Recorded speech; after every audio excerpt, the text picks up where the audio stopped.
I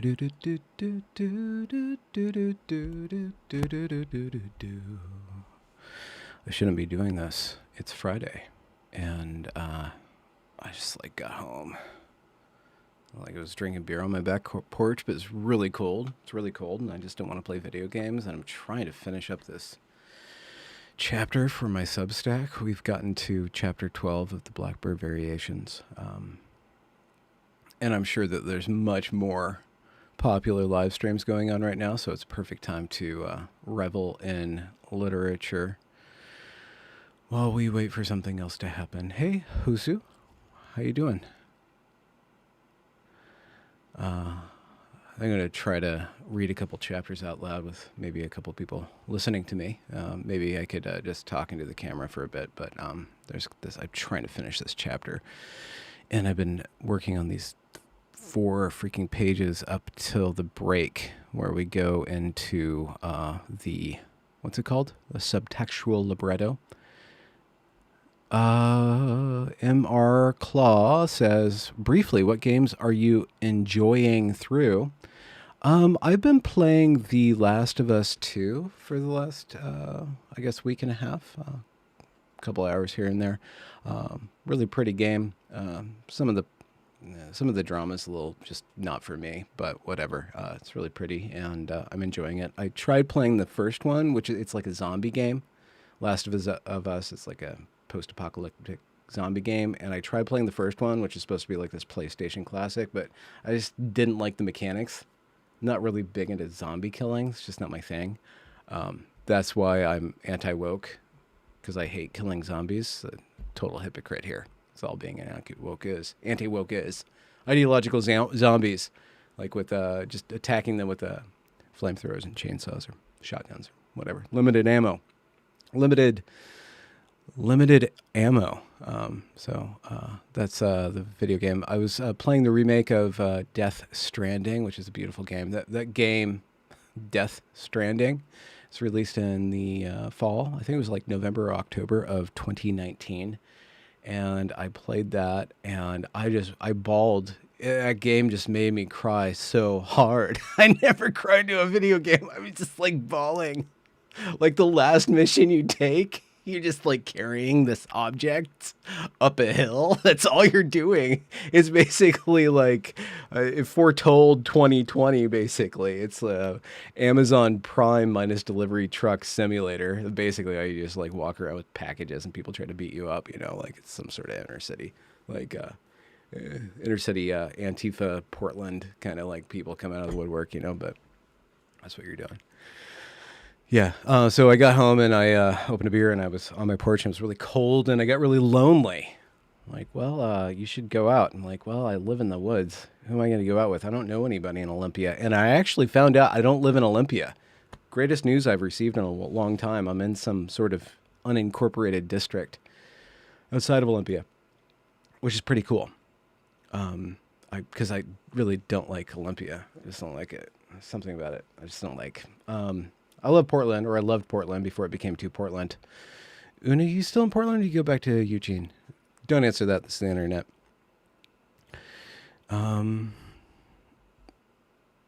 M.R. Claw says, oh, cancel. Shoot. Gone Home makes the tears flow. Okay. So I'm sure there's like these huge live streams going on, so it's just going to be like this cozy little stream here. I'm going to try to like read through this piece of work that I've been working on my Substack, which is alias2dream.substack.com. And there's like 3 free chapters if you want to check them out, or 3 or 4 free chapters. And I think it's chapter 1 and chapter 11, and then like chapter 5 or 6. I think chapter 5, and you guys can taste it, taste what I'm trying to do. So, yeah. Let's move over here. Okay, so where we're picking up here, and I'm just going to read this out loud because if I have an audience, then I'm going to feel where I'm going wrong. And I know this isn't for everybody's tastes. It's very, very wordy, and that's okay. But what we're picking up is that Tommy, he just turned 21, and he took some fungus of a magical property and for like his birthday party. And then he ended up like dancing with this woman all night long. And by dancing, I don't mean on a dance floor. I mean across grasses and lawns and over fences and up stairwells. And through the night, he dances with her. And it's this really intense experience for him. Actually, chapter 11 is it starts off incredibly erotic, and then it switches into incredibly like aphoristic, and then it goes into really playful, and then it turns into this like anti-erotic or like this supra-erotic kind of sexual experience. Well, it's not sexual. This is the thing. Because the way that him and this woman like intersect, it's not erotic. It's not sexual, but it's like of another quality than he's ever experienced before. Everything is like glowing and vibrating and blue. It's like he's entering into this supernumeral realm. And then like they wake up together in the morning and all their clothes are on, but he's like, what just happened? What just happened? And he kind of falls back to himself. And then a week later, this is where the chapter picks up. And I'm just going to read a couple pages of this. And out of the corner of my eye, I'll watch the chat, and then we could do some chatty thing. Feel free to come and go as you please. Hopefully my audio is okay. There is a heater in the back because I'm lonely and cold, so I'm having the heater go. So chapter 12 of the Blackbird Variations. Again, you can find this on my Substack, aliastodream.substack.com. Let's take a sip before we start. When the love landed a week later, it caught him off guard. The guilt he had expected, it met him every morning, severe and weighty on his chest, exhorting him to once again embody piteous Tommy. Tommy is the main character, who he was estranged from by all this social life and summer storms and humid grasses, rustling trees, barefoot walking everywhere except to work and from. Every morning waking to guilt rapping on his sternum, reminding him of who he'd been last winter, who he felt now so much contempt for, especially in the light of who he was now, and doubly especially in the light of that decussating, new word for me, decussating nocturne with Natalya, what fused into the world in ecstasy eclectic and plus rare. Decussating means like some things that like are intersecting, like a cross. Which wasn't even sex, just touch and motion and exploratory twofold invention. Invention of one another. There needs to be a little bit more there. Invention of what? Invention of one another? Or reinvention thereof? And so what was there to feel guilt for? It was irrelevant to his life now, and so he shooed off and went on with his day unfazed until, halfway through his shift on an insanely busy Saturday, he's working at this busy Starbucks in downtown Chicago, Natalya walked onto the floor, relieving Zach from the bean counter register, and started shouting orders across the sea of commerce to Tommy at the bar. Okay, this is the paragraph. You guys ready? This is the paragraph. This is the game. Tommy had been fomenting a fantasy of playing Tom Cruise from the peak 1980s motion picture Cocktail, manning the long machine spurting steam with paper cups flipped from tall stacks and filled with fluids freshly foamed, spurting long streams of flavored sweetened syrup into virgin throwaway chalice, with eye cocked at customer, neither confirming nor denying what everything was suddenly always all about. Dunking in the icebox, clear plastic ventes with recycle me stamps on the base, but nowhere to recycle them. Sickly caramel condensed milk mixture of the newly debuted and all the raged Frappuccino, soaking into pores and lodged there till the day he quit, in a frantic, schizophrenic panic 13 months in the offing. This is taking place in 1998, which is, I believe, when the Frappuccino was actually debuted. But this, his 8-foot by 8-foot stage where no words were plied but those transcribed in black wax sigils filling squares, running down the sides of cups encasing drinks priced $2 to $7 a pop, spinning wet white and brown ground stained bar towels with random flicks of wrist to space out on how the cloth could warp, flap, and spin. Okay, I'm going to try to make sure you guys can see the words. And on that Ide of July, it's July 15th, I calculated this according to my calendar. And on that Ide of July, with Natalya sending orders sweetly across the crowd, he found in her inflection an invitation to return to the tingling, bright sparkle play of weekend past.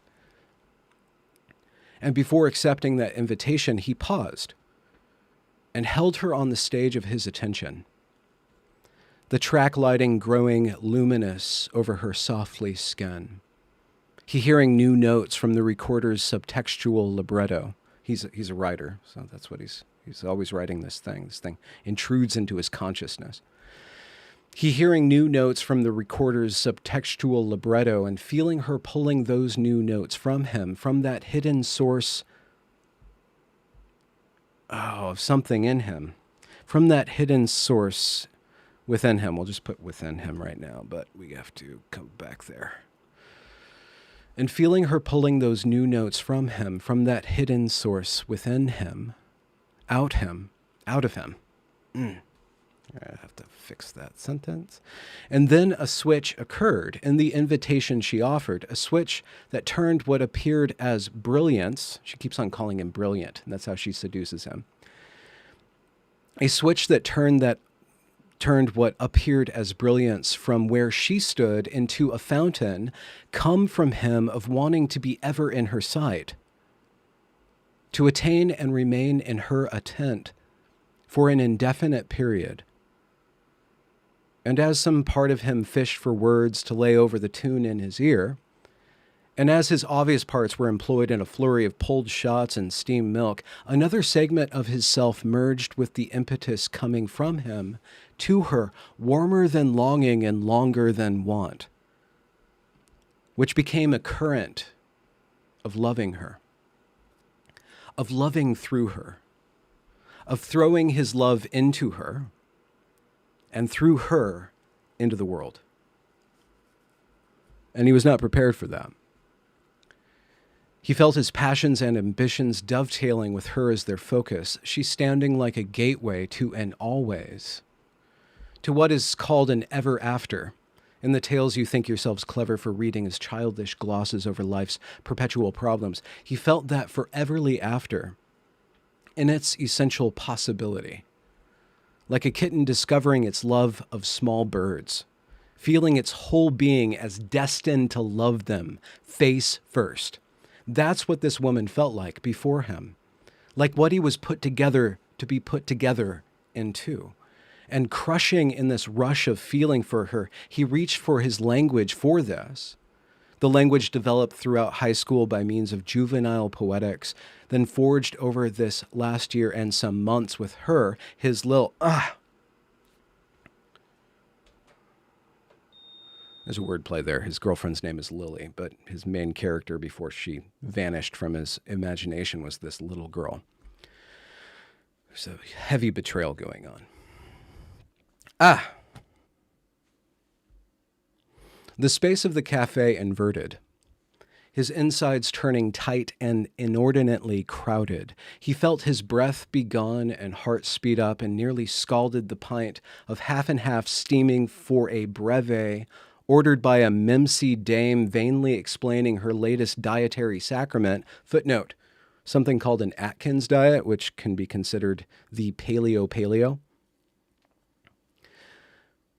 Vainly explaining her latest dietary sacrament too loud and close to Tommy's bar, so that he shot a scathing glance that jilted the eau d'armes chimique, not scent on that, that's like the water of chemical weapons, because it just like stinks so much. I'm working on that. I was thinking about like eau de Geneva Accord violating accoutred consumer from her ceaseless prattle. She looking at him, this old woman, or this done-up dame, looking at him with worry for an instant, and that worried face reflected back on Thomas what he felt. He felt, again, as ever, in trouble. He felt his guilt reverberating from deep below and growing to swallow his current self, a self so far from gravitas and groveling, and to not fall again into that pathetic pit. He withdrew the scathing glance from gaudy Nance, and with it in hand approached the law in him that stated unfaithful, that stated adulterer. And it wasn't at first that law he felt the need to combat, so much as what that high and mighty law now made him feel, so small, making him feel as though the loving, livid current conjured by Natalya and their brilliance begetting tryst was entirely, irrevocably, undeniably wrong, something that should not have happened. When what had happened to open up so much, so new in him, such possibility as any could not but squelch. Okay, we're going to go into his head now. And how can what is possible possibly be wrong? Ran his rationalizations. Possibility is the forefront of experience, and all judgment is some sort of back-end matter. The life that lives is open, whereas the conscience that weighs is all constriction, and when I've let that own me, I felt so far removed from what I want to be and to be near. My guilt cannot own me. That's like the sculptor being owned by his faulty blows or the poet by his second thoughts.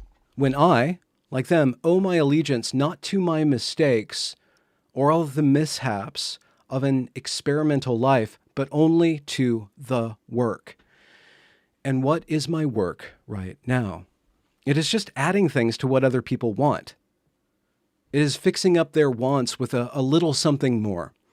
And that includes what Natalya wants from me. She wants my brilliance, and I add to that my visions of the possible.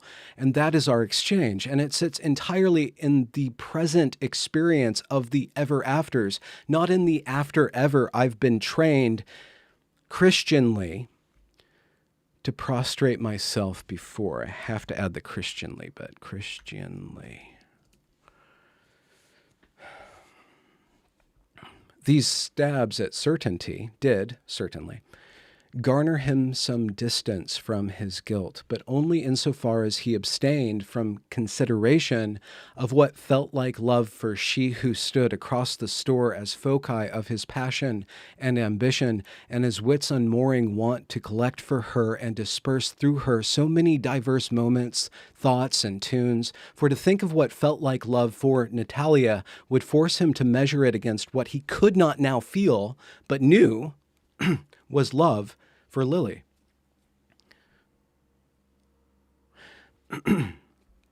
And if he let go love and argued for his freedom and against the law called conscience. I don't like the timing of this sentence. I'm going to highlight it here. And if he let go love and argued for his freedom and against the law called conscience, he could carve a path toward possibility and away from the messy precincts of the merely personal. This is his postmodern moment. This is where it all begins. This is where he begins to completely deconstruct everything in the novel. I waited for chapter 12, right? Postmodernism matters, but you have to set everything up to break down. But here it is. Here's this turn. Right here. He could carve a path toward possibility and away from the messy precincts of the merely personal.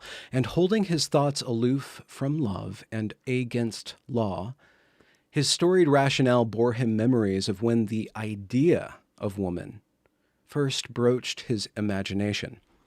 Throughout his early teens, adoring one girl than the next and dressing sets within his mind where he was with one her or another, or sometimes when on a bus to school or in a van from church, he would speculate circumstances where they were lost within the wilderness or beamed into an alien terrarium. And who would be his mate?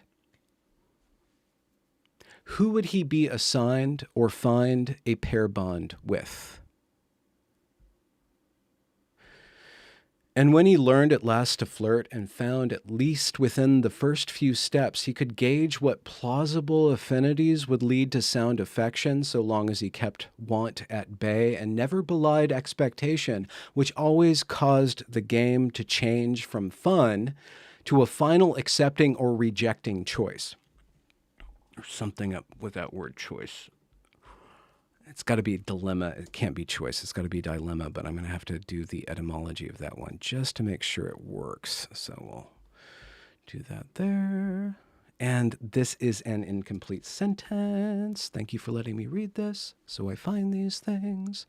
But even before he learned to flirt, and sometime after those amorous thought experiments, he would venture into a mad doctoring of romance, assembling from different girls those aspects he thought he would like to love forevermore, and tacking these all together into a sort of super girlfriend, min-maxed to highmost stats, as they were called, in the role-playing games he always wanted to play but found boring once he was in them. The best part of those games were the character sheets, where character was distilled to a list of parameters which tied that character to the dungeon master's world. Back in his head again, you can tell if you're looking at the screen because it's in italics. Pardon me. And now what have I been working on? And now what have I been working on, he thought, still holding Natalya upon the stage of his attention, but concentrating on the building of worlds. And not just small persons. So of course, when she touches me with her eyes, I respond with an entire possible life, lived in an instant. And that living in an instant fills me with instant, with a nowness that Dad has always been so hard against, with a nowness that Dad has been always so against, with a nowness that Dad has always been so against. There's something there with that. Sorry, there. Gotta fix that. Deriding the be merries for the dying we do on the morrow is all about judgment, all about paying for this stuff called sin. But what if tomorrow's death was precisely a dying of sin, of any need for something to pay for? What if the purpose of judgment is to clear away experience, to make room for more experience, more and more and more nows, time without end? He held Natalya in his gaze and focused on the tingling she gave him, that went into him and that he shaped into flirtatious repartee. And now one night of rapture, and now this ballooning of life into a possible life, made abundant by the loving he found in himself to give to her. Boom. And I allowed him to bask in the boundary between fiction and marriage, that region suffuse and abundant at first, but that once explored must be brought constant rain to sustain all that grayness that in every after all renews the happilies in their shine. And for a moment he walked with her the potential region where two yous live most of their lives as one, that realm that is deemed fantasy or romance, which is the subtle version of the bodily touch that brings quiver and hardness and more persons into the world. Quiver and release, something there, quiver and release. I need to work on that. Quiver and something release. There's a good sentence I can do right there. So we'll mark that for later. There was no register tape at the bar. So he's been working at the Starbucks and like having all these thoughts and writing them on register tape, but he's at the bar now. There's no register tape at the bar, no time to wash hands and pen something other than orders and pen something other than orders. And so when all that came to a close, all what came to a close? What are you talking about? And so when something came to a close, his attention kept distance from the menial bar by returning to the song he worked on until the end of his shift. When exhausted, he took a walk north up the lakeshore until it was time to meet Natalya at the appointed diner, where he did not have much to give her other than listening, which was not what she wanted, and so they parted without having spoken really at all that day. And he wandered back home to his room, where he laughed at himself for, again, having words and at least access to the elsewhere that his words were most suitable for, which he arranged like so on the page. And then we go into scene 2 of the libretto, or the apocalyptic opera. That's what it's called. It's apocalyptic opera. So you can probably tell that I worked 2 days on the first couple pages of that. In the last 4 paragraphs, I have a lot of things to knead and work, and press and work and build and make too gaudy and too ornate, and then squish down and go over and over and over again. Do you guys ever like go to a French bakery where they're making the croissants? You know, a croissant is something where you just work it over and over and over. A really good croissant's got all those layers. That's just like because they work that butter and that flour, and you just work it and you work it and work it, work it, work it, work it, work it. It's a pastry. It's sickening. It's a little too much verbiage, I know, but that's the whole freaking point. It's a pastry case. This is stuff to sip on. That's what I'm making here. That's the first part of the Blackbird Variations. Thank you for letting me read that to you. It's actually very helpful to have an audience listen to me. The threat of attention is very galvanizing. I don't know if galvanizing is the right word, but you know, it saps the zinc to my pillars. So, now I feel like naked and like strung out, and like my guts are like waving in front of an audience. How many people are there? 39. Great. It's just a small little cafe reading. Okay, we're good. There's no real threat. You guys are great. So I'm going to look through if you guys want to, if you have any questions about that. Somebody did ask me to do more short videos because they found them helpful, and I made an excuse that I had kind of basically said mostly everything that I wanted to say politically. And, but those 10-minute videos are good stuff. A lot of people disagree with them. A lot of people enjoy them, but for whatever reason, it's a good thing to keep doing. But, when I have free time right now, I spend it on this page, a page that doesn't really matter so much to the audience that I've garnered on the YouTube and through the podcast. But that's fine. This is the stuff that defines me as somebody who is not on camera. Like this is the closest thing to Benjamin that I know as Benjamin. So whatever. Anyways, Louis the 17th, and I can't remember how to say 17th in French, says being a bartender requires a high knowledge of mixing and measurements, etc. I always say etc. I like saying etc. I just like to roll it out there and throw in the k before the t. People get really enraged about that. But etc. So you have to stop on that t. Etc. You just say etc. Etc. Etc. And then if you mash it, it sounds like etc. And then people get mad. So whatever you do. Whatever you do. Do I believe purple passages are really a thing, or at least that they are over-alleged? There's this thing called purple prose. I'll close this and just go over to here.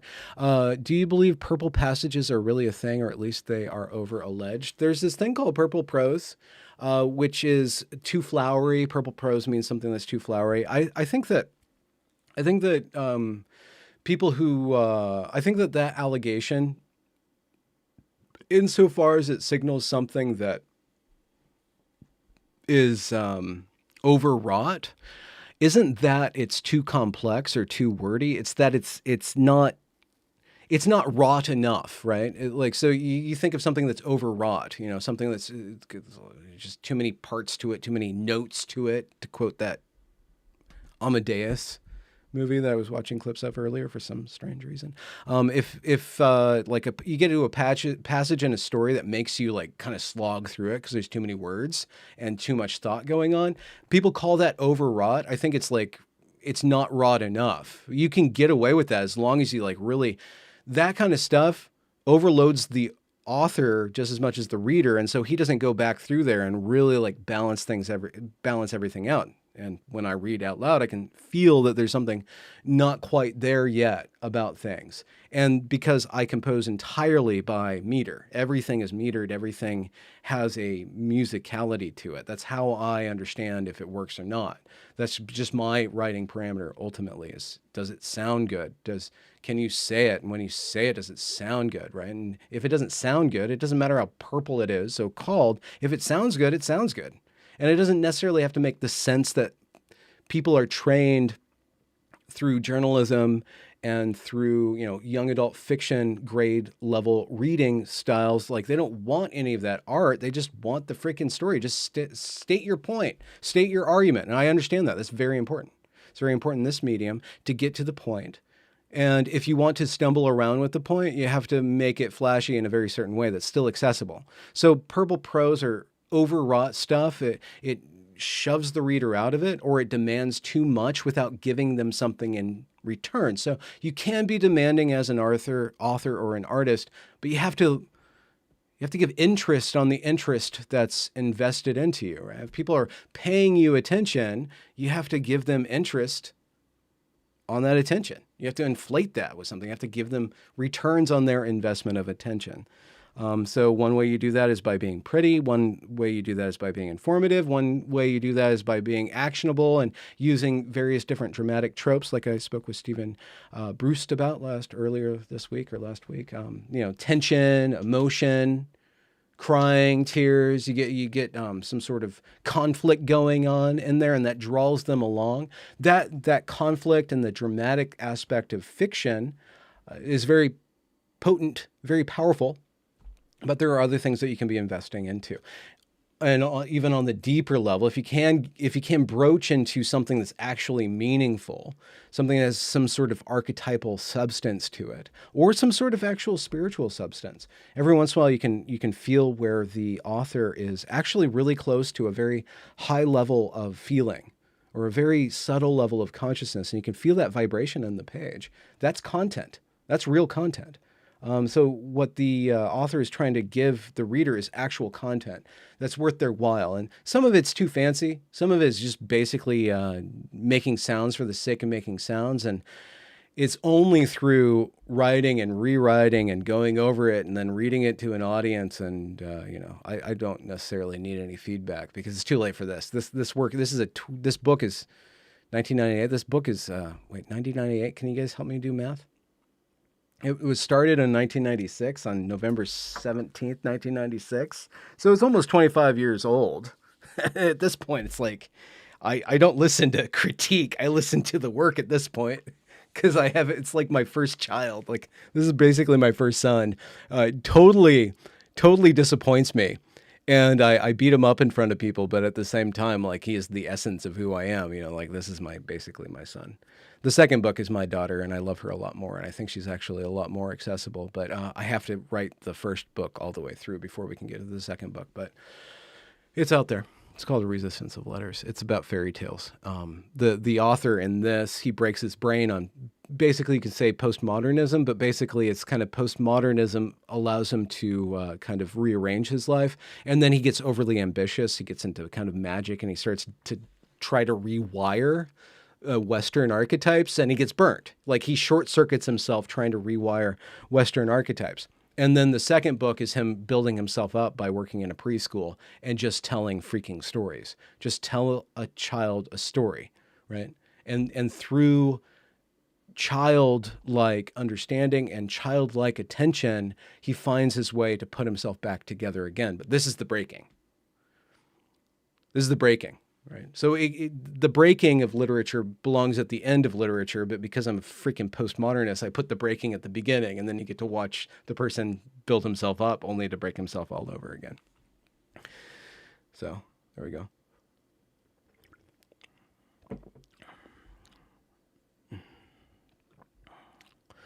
Okay, so Crazy Cajun. Cajun. So basically you can be purple, but you need to have a reason. Words for words is sad times. But yeah, basically everything. And by reason it doesn't mean a reason could be anything, anything whatsoever. But basically it's got to convey some sort of sense or evoke some sort of sensation in the reader. Even if that reader's only 1 in 1,000, you know you built that in there. And it's important that you built that in there and that you don't lie to yourself on the way there, right? And so this particular work has been broken and rebuilt so many times, so many times, so many times that I basically expect it to never be finished at this point. I just have to keep on breaking it and rereading it and breaking it, rereading it. But I have to finish it, and that's why I'm publishing it on my Substack at aliastodream.substack.com. For like $4, you can read everything that's on there. I'm working on that right now. Then I do this once I'm done with these 24 chapters, and the chapters get exponentially longer until like the last chapter is like basically 2 epic poems like twisted around each other. It's like it's a book in its own right. This is the male part of the last chapter. There's a female part and a male part of the very last chapter, chapter 24. They're 2 like basically books in their own right. It gets bigger and bigger and bigger, and then it all kind of breaks, and then it gets reborn again. I love dying. I think death is a part of life, and by death I don't mean like the final death. I don't mean like a biological death, but feel like I'm being postmodernist here, but I'm actually I'm being metaphorical. Like there's these times in life, and I've spoken about this before, where you just die. You die. You're who you are, that self. And Tommy is going to commit suicide of a self that he had built, and then later on, he actually like karma comes back and actually destroys the self he builds in the wake or the rubble of the self that he intentionally broke. But that breaking, that shattering against the shoals of some sort of crisis in your life where you are completely bereft of intention, will, desire to live, or meaning, and the feeling of that lost feeling can come in a number of different ways. It can be depression, etc., etc., etc. That is when you're rendered down to a state of utter pliability where you can only feel something. In the case of heartbreak, heartbreak's a good thing. If you ever like, some people don't have real heartbreak. I've experienced it a couple times in my life, and it's just like, I just walk around with heartbreak. You know, it's like for months on end. My heart is broken. My heart is broken. Like all you can do is cry. You know, but just being completely rendered, basically no longer an adult, and just kind of going through the motions of life. That's a part of life. And then you're reborn, like that reborn, that you're being put back together. Some sort of opportunity comes along, or some sort of spark of life renews in you. And it's more authentic that time, or it's closer to home that time, or you're a little bit wiser. You can be that wise babe for just a bit. And then you try to, carefully, correctly construct something that can withstand further assault, or at least make something of yourself that's flexible to accept any sort of assault that life gives you, so that you can adapt on the fly. And when you do trip, you don't need to fall on your face. You have the reflexes at hand to catch your face with your hands. You're still going to trip. But that being pulled back up, that the opportunity to experience grace and rebirth, it's just such an immortal feeling, or something that I'm grateful for. And Purple Prose has so much to do with that, because everything is there for a meaning. And as an author, you're basically God, so you're breaking the sentence. They say killing your babies, and that's like throwing the baby out with the bathwater. Like, don't be beautiful, don't be complex, just tell a story. Just tell a simple story. Just basically write like Hemingway, so everybody can understand you. Nobody has to actually think. They just get right into the story, and then they can think about the story afterwards. Totally valid, and it takes a lot of practice and discipline to do that. I cheated because I couldn't do that. I couldn't get myself to write simply. So I went all the way around to basically reinventing the wheel several times, getting back into just basic sounds, like over and over and over again, like the 20 books that I've had to write just to write this freaking 4 pages, right? I could have like not written so many and published a lot more if I had just stapled myself down to plot and character and action, which is most of what writing advice you're going to get from most writers. I'm talking about fiction writers, basically, right? But I don't know what's happened to poetry, so I don't know what poets are going to tell you. I don't know, after academia got involved in producing poetry, it became a facsimile of inspiration. So far as I'm concerned, I mean, there's some good stuff in the moderns and stuff like that. And I can't just write off everybody who wants to do that. I don't mean to, because we're a very small, select crowd who are pursuing some sort of excellence within the letters, or lettres, if you want to really get really pretentious about it. Letters or TTRES or something like that, right? Like that really refined, narrow bridge of literature. I don't see a lot of that now. If you go on any sort of writing forum, you're not going to be coached in that. I don't know where you would find people coached in that. I basically just did it on my own and read and I wrote, and I just have a certain sort of thing that I just followed my heart with, and it never paid off monetarily. I mean, I think it paid off in preparing me for other work and stuff like that. But it's not it's not something you do for money. If you want to make money, you have to engage the audience, and engaging the audience requires you don't piss them off or make them work too hard. Right. And I make my audience work really hard with this stuff. Basically, I have to whisper it into their ears for it to be unlocked, because I've encoded it with my own kind of time signature. I don't know. I'm just talking about myself. Everybody's different. I mean, I would love to have somebody record their reading of that and send it to me so I can hear that, how they hear it, because I'm sure there's other ways to hear it. But I wouldn't be able to read it myself without being able to correct it myself. That's why I don't really read poetry or fiction, because I can't really get invested in literature proper without wanting to actually manipulate it at this point in time. It's like I have to be engaged with it creatively in order for me to really personify it. So through memorization or something like that, which isn't totally true. I do read fiction and stuff like that, but it's kind of older stuff that's out of reach of my meddlement and command.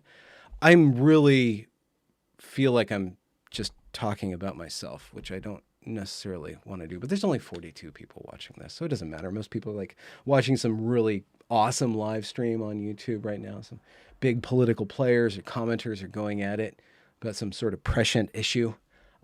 There's so many prescient issues. I don't want to talk about that right now, so I'm going to check back with the chat. Hope you guys are doing well.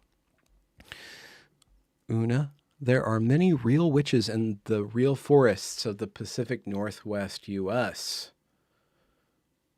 There are. Beware of them. There's different kinds of witches too. Witches aren't evil, but they're not good. There's all these kinds of witches, right? So don't romanticize the witch, whether for good or ill, because you don't know what to expect. Always be wary of a witch. By which I mean, just feel her out before you, make that offering, make that little deal in the woods, Pacific Northwest. Trade her some acorns for a piece of moss, and then go into your man cave and experience great amounts of hell or heaven. You don't know what she's going to give you. So you have to be really tentative with engaging with those Pacific Northwest U.S. witches. In my experience, but, what do I know? Oh, Lord Marculus thinks it's Saturday. He must be on the other side of the world. Hope your land on the other side of the world is treating you nicely.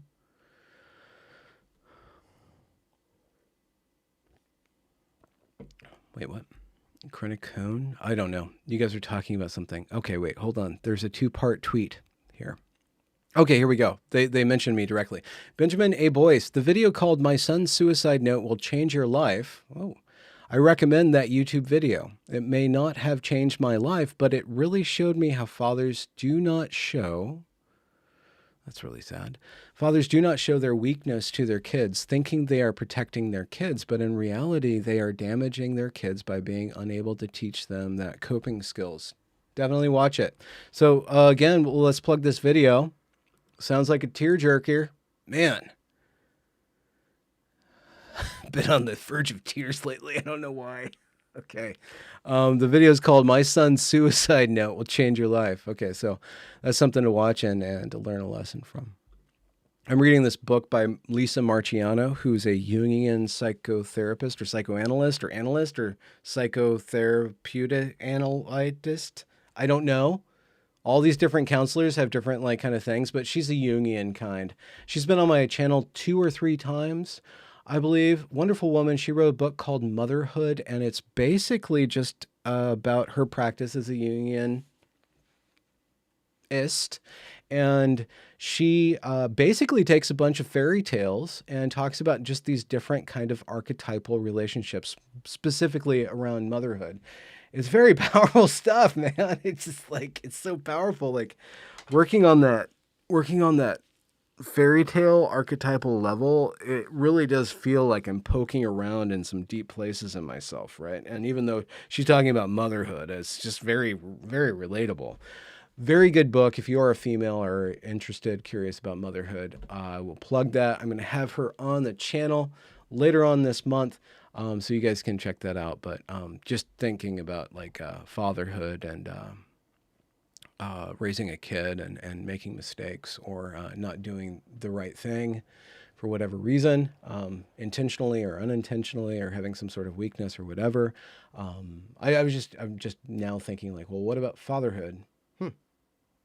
That's a good book. Oh, what is it like to be a father, and how do fairy tales and heroic stories kind of lay out that some hidden meaning on how us men can be better men to our boys, or just understand ourselves better. There's something about motherhood and the book Motherhood. It's all about the feminine. Feminine's very watery to me. And it doesn't mean it's unreal or surreal. It's just, it's very watery. Like there's just this vibrancy of the female that is very sinuous and fluid and, and kind of seductive in a way. And I don't mean that erotically. It kind of, like not like a sedative, but it starts to like spin me back and forth and get me really, it just makes me really emotional. It's really interesting, just like on an aesthetic level, like considering the feminine on an aesthetic level. And in the book, The Blackbird Variations, Tommy starts to, you can see little hints of that where he starts to, basically in the novel, he's like, well, I can't be monogamous. I can't be faithful. But I can't do without women. I can't live with a woman, but I can't live without women. But thinking of them as women is wrong. Like he realizes like he's demeaning women by thinking of women as women because they're individuals. There's no such thing as women. There's just a woman, just billions of a woman.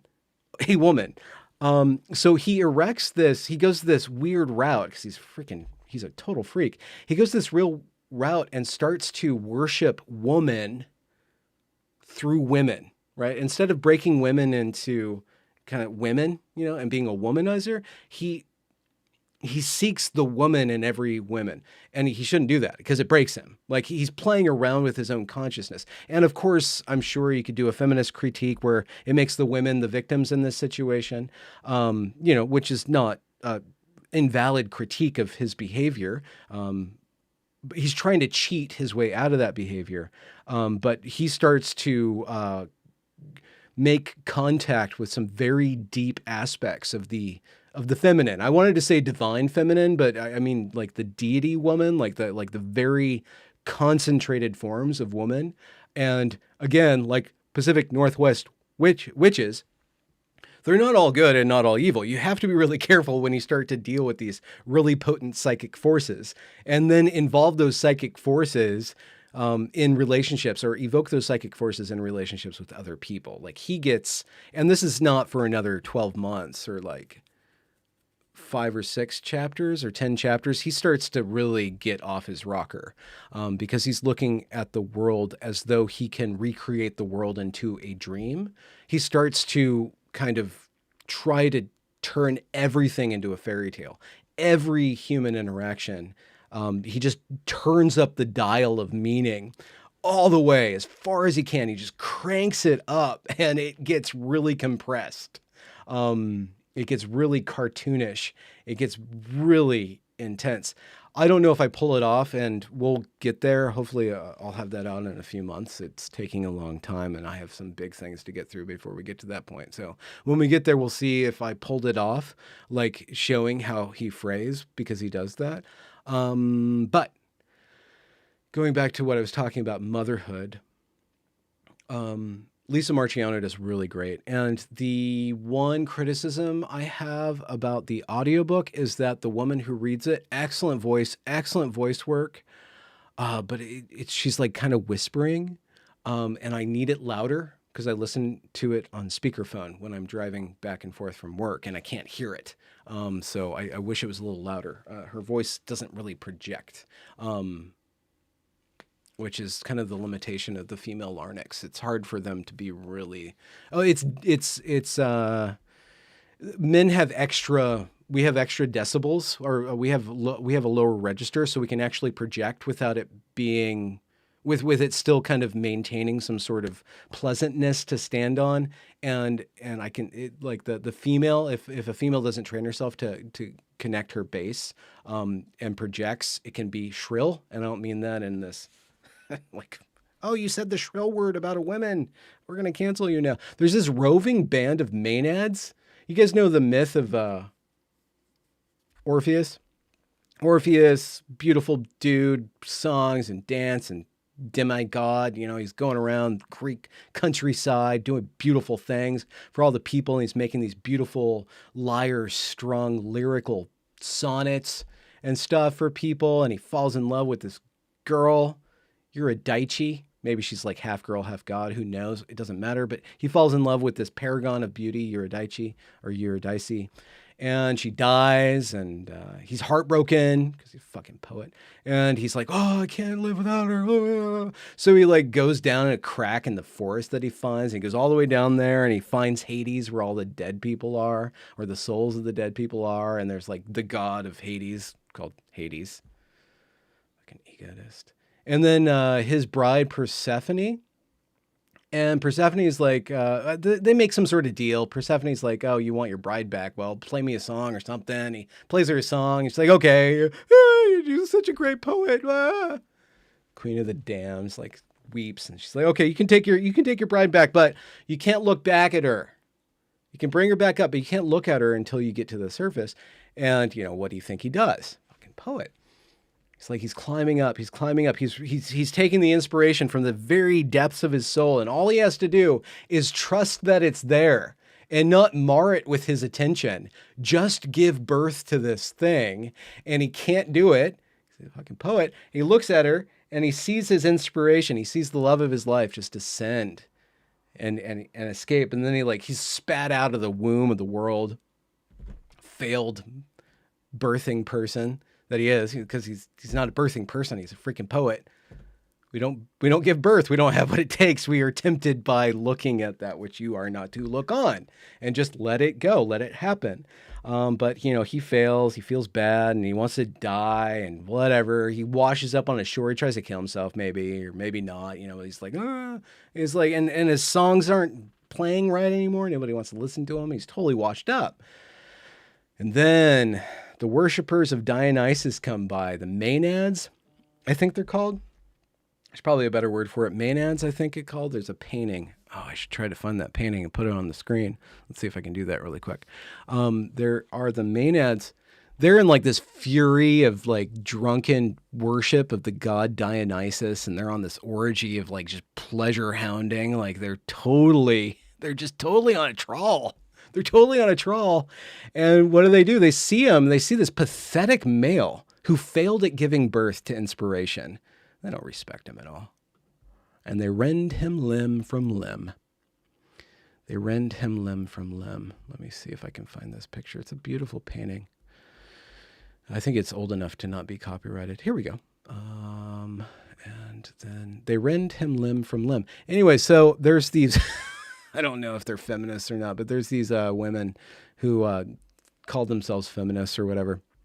And they are now like they have like one person on one channel like goes through all my videos and finds something that upsets her and then rants about it for a week, or finds one of my guests and rants about him for a week or whatever.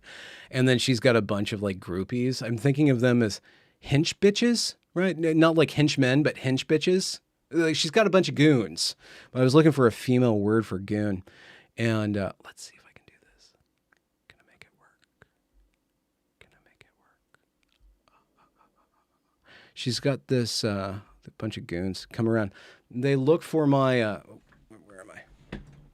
They look for my they look through all my tweets and all my videos, and then they like dogpile on me, like things that I said a year ago, probably in jest. They don't have much of a sense of humor. But this is the painting that I was just like thinking about these women, like roaming the countryside, like trying to like spear a poet and cut off his head. And you actually can see this scythe. They do cut off his head. So I think they really do want to cut off my head. It's just weird. It's a weird kind of like, I was thinking like archetypally what they're doing. It's just like going around and like, I'm their Orpheus and they're celebrating my demise. It's so weird. I don't know what's up with them. Oh, I feel bad for my guests that they scrape or rake over the coals. It's really lowly, pathetic bullshit. And they're not even good at reading. They have no sense of irony or humor at all. They're just like this weird parody of themselves. It's so weird. I don't know. Was I going on that? Again, the divine feminine or the patterns of the feminine, you got to be wary of. You have to understand that there's a light and a dark to everything. And, for fair use, copyrights, I have my dark side too. I'm filled with shadow and loathing and lust. And I exercise my tyranny at every turn when I block people for being stupid at me on Twitter. So I'm not above anybody. I don't mean to look down on anybody. It's just kind of weird. It's very archetypal what they're doing, though. Like it's like there's Greek stories about these women like roaming around looking for men to chop up into pieces as part of their right. And like it seems like there's this group of women who are doing that for some reason, for justice or something, some sort of catharsis, some sort of drunken catharsis for justice. And like I'm just like some sort of like weird like god or demigod, because I keep on like giving them more of me to cut up. Like I keep on like being reborn in content. Like my sentences, because I produce so much material, and then they're like, oh, they have another heyday. They can like string up the effigy of Benjamin again for being some sort of sexist bad person or something. I don't know. It's so weird and stupid.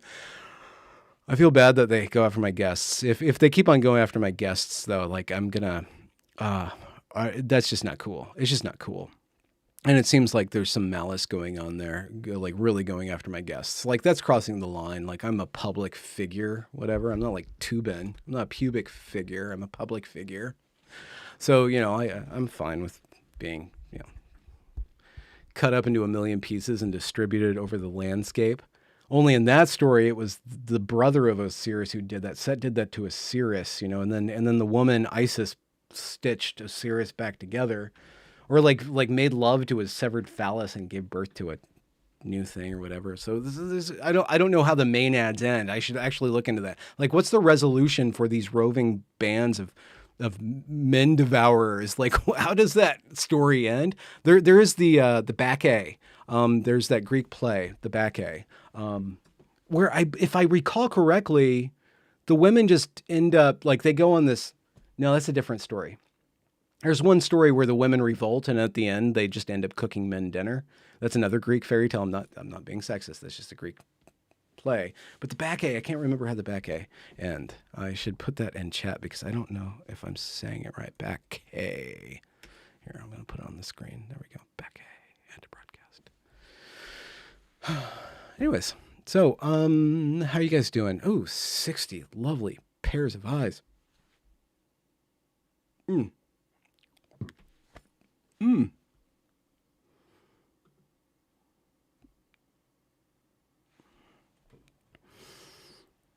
Did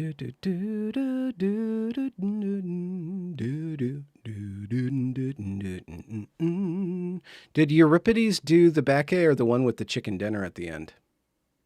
I know there's a Greek play with a chicken dinner at the end where the women take over government because the men suck and are just like doing war or something like that. And the women take over and then they end up just like letting the men back in and cooking them dinner. I have to find that one because there's like rich symbolism there. I'm not saying that women's place is cooking dinner, but like there's something about the nourishment and the power that women have, or the feminine.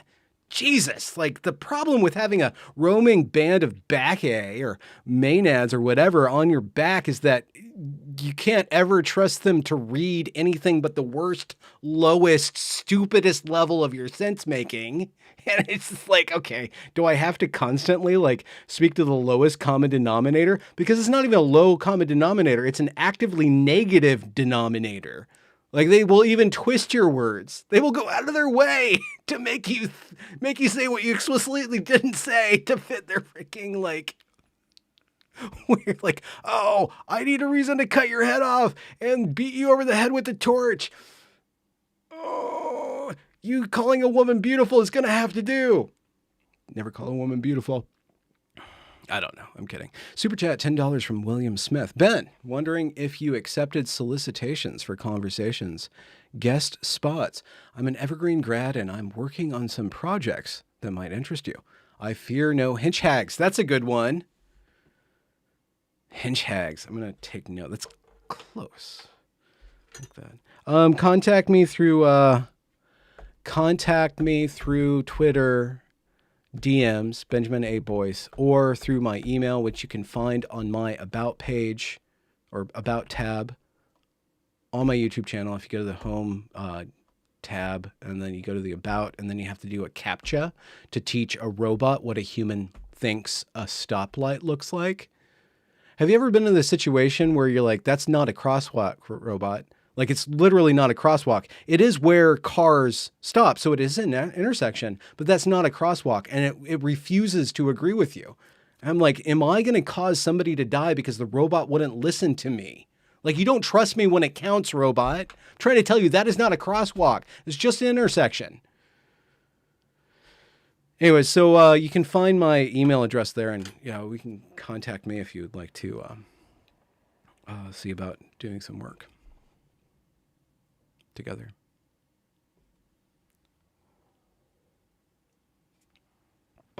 Who did that one?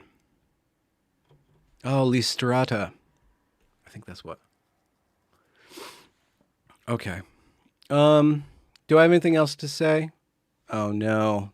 Is the misogyny high tonight? I'll be missing the guys tonight. It must have been something to do with stereotypes. I'll be missing. Can you guys not be jerks? I wish that. I'm not calling anybody a jerk. Oh my God. I had so many things happen this week. Okay, I'll wrap up with a story since I'm just going to publish material that's going to get my head cut off tomorrow morning. So let's just go there. So I had a live stream last night with Colin Wright and Megan Murphy, and we were going to have like hard drinks or whatever. I'm like, I can't drink hard. Like I have to work in the morning, so I'll just get some beer. So I went to the store to get some beer, and I got something else too. Yeah, beer and frozen pizza. Which I'm going to have tonight after I'm done with this. So I got the beer. I got my Fremont Entre-Breton. And I rounded the corner looking for the frozen pizza. And there were these two pretty girls, probably like 19 or 20. And, like, okay, whatever. And they said hi. Well, one said hi to me. And the first weird thing that happened is like, she said hi. And I'm like, oh, hi. And my heart didn't skip. Like, that's weird. My heart didn't skip when a pretty woman said hi to me. That's weird. And then, then her friend's like, it looks like your dad.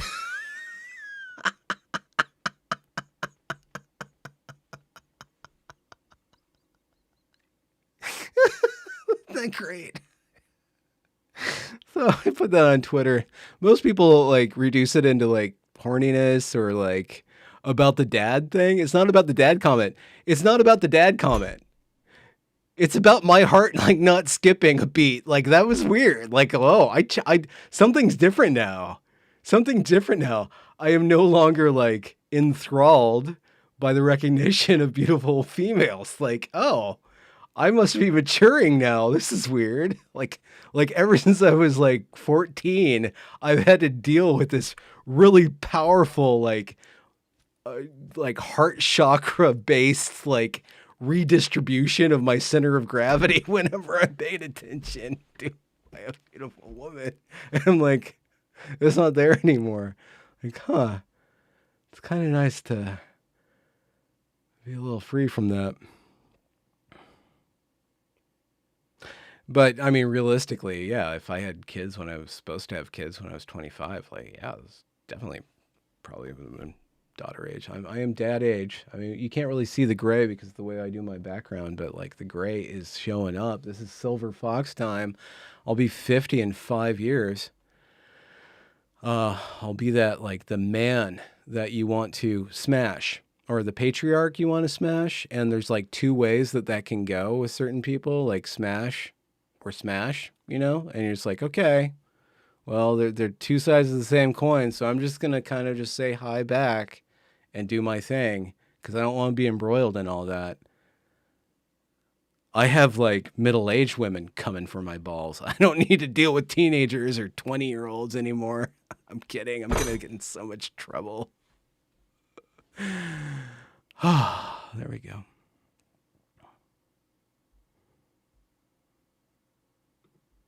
You know what? Standard beauty doesn't get me. I really, somebody said if Heidi Klum talked to you, you'd be incoherent. Heidi Klum's from like Project Runway, like California beauty, like California, like European model beauty. It's not interesting to me. It's really not. And actually, I end up liking, I actually end up, when I say a pretty woman, I don't mean that. Those women, like beautiful women of that make, they're fun to have friends because I don't expect anything from them. So I can, like, I've found that I'm able to give women of, you know, like the movie stars that I know, I become friends with them because I give them attention that's different than other men's attention. Like I'm kind of like their brother kind of thing because there's that kind of beauty is just not interesting to me. I'm not lying. It's just not that interesting to me. I like kind of off kilter beauty.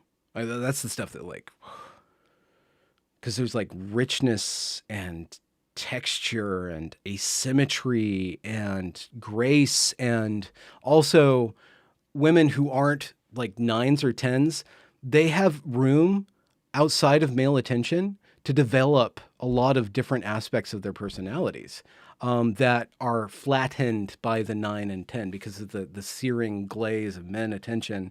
In my experience, I don't mean to say that beautiful women aren't smart. There are a lot of very smart, beautiful women, but because they receive so much male attention, I'm just another male giving them the same old male attention. So it's just not interesting to do the same sort of admiration thing of them. I hone in on that part that's not paid attention to. I'm speaking really, I'm really ad-libbing. I should have like scripted this all out because there's probably a good chapter there. There's a lot of different moving parts. I'm not saying what I mean. I'm kind of feeling through all the kind of like that kind of like just being somebody who desires. There's a certain responsibility to being someone who desires and being a boy, you know, heterosexual male, 14 to, you know, whenever it kind of like not became the sole focus of my life somewhere in my 30s. There was a lot of lessons that I had to learn on how to go about doing desire and where that goes. And it doesn't belong to the person that I desire. It actually belongs to me. And so I have to be desirable. And you put it in its place, like the horse chariot kind of metaphor, right? And developing the responsibility of being someone who desires more than someone who is desired. I've never been somebody who is desired. Every once in a while, you find somebody who really, really likes you, and that's really, really nice when that happens. It's very rare for me. I am principally not desired. I'm actually, I slip through the world basically ignored unless I'm funny. Like the funny is how I get attention. And then when I get that attention, I want to do something more than just an exchange of desire for it. So somebody who's not desired, but who desires, I've cultivated a certain sort of, mastery of being desired. And I've also studied those who are desired because my desire makes them something that I'm aware of or somebody that I'm aware of. So I've spent a lot of time, especially as a poet, and especially and you'll see it through my books, like somebody who's predisposed to adoration of the feminine in all of its aspects, adoration and fear of the feminine in all of its aspects. I have some certain theories of females that aren't necessarily completely fleshed out, nor should be taken as me describing women, more me describing the dynamics of male attention with the female, right? And there's this whole feminist critique of the male gaze that I think is very not fully rounded out and fleshed out. And there's a lot more to be said about male desire and female desirability. And also, this is the hard one, what women want, female desire. I mean, like that's a question, right? How do you inspire desire, right? As someone who is desiring, or whose principal mode of engagement socially is through desiring, right? You end up realizing, if you're not a tool or you want to be successful, that like the game isn't to fulfill your desires, it's to elicit desire, right? If you can make that which you desire you, then you have a circuit. Then you have something to go for. And I kind of mentioned that in this. And this is, I'm speaking about a very shallow level of human interaction. I'm just speaking about kind of basically flirtationships and like the beginning, first few months or a couple years of a relationship. I'm talking about a very shallow level of male and female interaction. Not talking about, I'm not pretending to encapsulate the entirety of all the dynamics that go into that. I'm not. But Tommy kind of talks about that, like with regards to flirtationship. You figure out if you're a good flirt, and he speaks this, you put your desire in the background, and you don't make this about expectation at all. This is not about what you expect, because the moment it becomes about something that you expect, then there has to be a choice involved. It becomes a dilemma. There either has to be an acceptance or rejection. That ends the game. Flirtation is this step of figuring out how we have affinities that can turn into sound affections, right? That's kind of the wordplay that he's playing with right there. Like the affinity, like there's something that we like about each other or like in common might turn into something that's a little bit more stable. Like the affinity, like the possibility of sharing something becomes an affection of like wanting to continually share something with someone. And the game of being desired and desiring, it actually has a very quick fall off. And if you don't have anything other than desire, not a lot happens other than disappointment and acceptance and very brief amounts of, some sort of reward on a very brief level. So when I speak about desirability, or when I start to venture into thoughts about being desired and being desirable and being the desirer and the responsibility in that, the dynamics of that, I'm talking about the Eros. I'm talking about the Eros. It's a very sparkly match head, kind of activity. It's very fun. It burns out really quick, and you have to take that match, put it on some kindling, and then put those kindling under some logins, and then you have some Kenny logins, with some nice kind of saxophone going on, and then you can like Netflix and chill, right, over an extended period of time. So I just needed to qualify that because I have some henchmen on my back right now. But, I like to tease them because they're such bad readers. It's like, what I'm talking about. Somebody said, this is what they came up with they found a tweet that I wrote. And I deleted it because they were like dogpiling on this tweet that I wrote probably like the first thing in the morning and last thing at night a year ago. And they're like, somebody said, this is why we don't like you, Ben.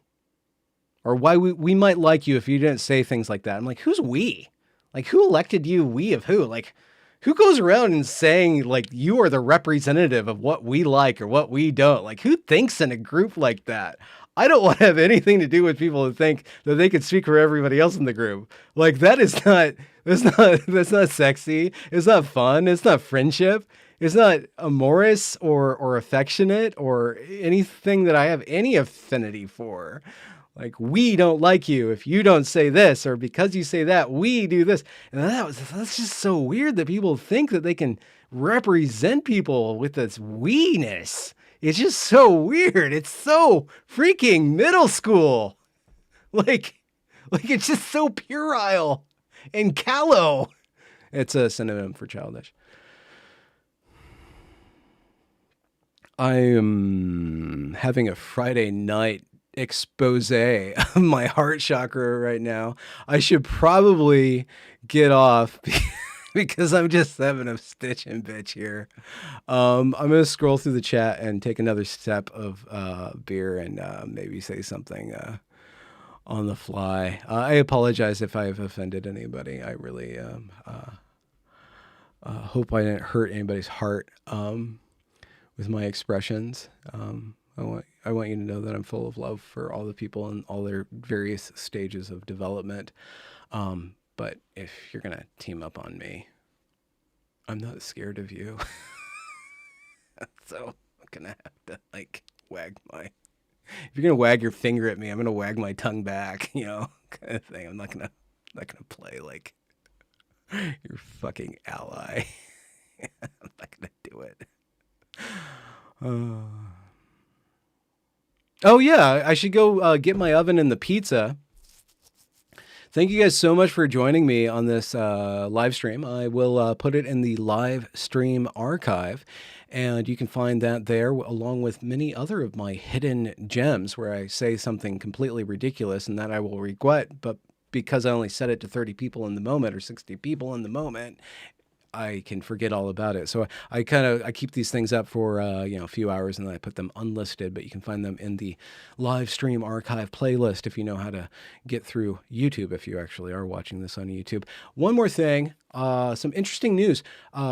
Spotify, they are now going to allow me to upload video so people can actually watch my interviews, the video in Spotify. And cool thing, they allow background play. So if you have your audio device, your Android or your iPhone, you can just shut down the screen and just listen to it, and it will treat itself like a podcast. Now, YouTube allows that, but you have to pay them $15 a month in order to unlock background audio. So Spotify is looking good. They're also like opening up some ways for me to monetize too. So I know that they have some faulty, bureaucratic stuff going on, and they are a modern tech company, and they are just as susceptible to the same things that YouTube is susceptible to. But I'm feeling kind of cool about that. Like that I got selected. Like I'm doing well enough, or they said this guy is somebody we want to be an early adopter. So you can look at that if you guys want to get away from YouTube. One thing that Spotify doesn't have is comments, so there's not a lot of back and forth with the audience. I don't think so far. It doesn't even allow reviews, but I never say this. I don't know why I never say this, but every one of my interviews, except for some of my live streams, are cross-posted onto anchor.fm/calmversations. I'm rebranding the podcast from Voice of Reason to Calmversations.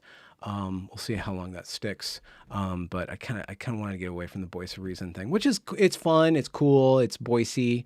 But I need to figure out how to get a little bit more tight to be able to land some guests, some greater guests. And I'm not diluting my brand to do that. I just want to clean up my brand in order to, when people stumble upon me of a certain level, they'll kind of recognize that things are a little bit more polished. So the Voice of Reason's a little too giddy for me.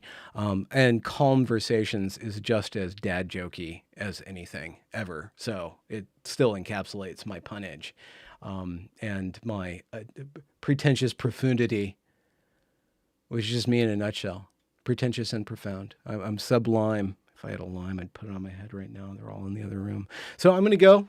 You guys have a good night. Thanks for joining. I will talk to you soon. Peace, love, and have a good weekend. I will have an interview tomorrow about social and emotional learning with a really nice guy from Texas, Jason Littlefield, that will be published tomorrow, and you can check that out then.